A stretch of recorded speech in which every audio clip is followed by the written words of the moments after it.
Socialist Organization, let's start by thanking the organizers of this important event, Working World Party, for bringing us together at a truly critical juncture in world history.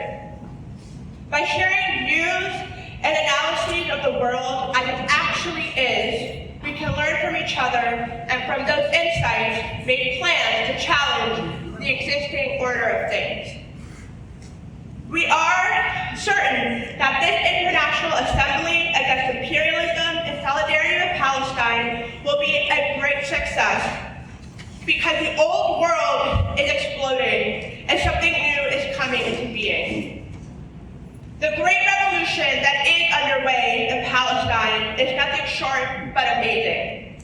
In the face of genocide, Palestinian people are waging a fight that has the potential to end the Zionist project and limit the influence of US imperialism in the Middle East.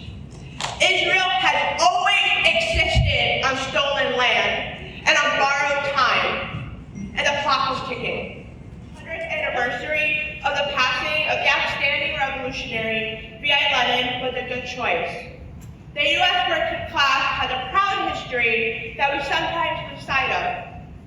For many years following Lenin's death, revolutionaries held huge memorials meetings right here in New York City to mourn his passing and to recommit to the revolutionary cause. For example, on January 21st, 1937, more than 20,000 communists assembled in Madison Square Garden for that very purpose.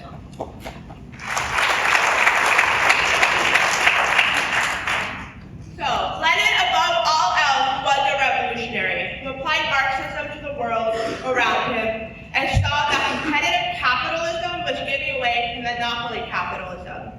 And this monopoly capitalism is what is referred to as imperialism. These two things are synonymous.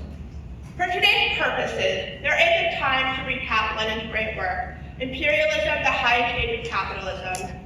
If there is anyone in hearing distance who has not read it, get yourself a copy and do so. And you won't regret it.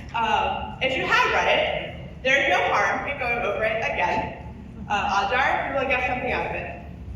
Lenin drew a number of extremely important conclusions from the reality that capitalism has entered its imperialist stage. And I'm going to focus on a few of them. First, noting that the world had been divided up amongst a handful of great powers, Lenin pointed out that wars to redivide the world were inevitable. He stressed that the only way to end imperialist wars was by ending imperialism and replacing it with socialism. He stated the vital role that the majority of humanity in the colonies and semi-colonies would exercise, and that the contradiction between imperialism and oppressed peoples of the world would occupy a vital place in the era of monopoly capitalism.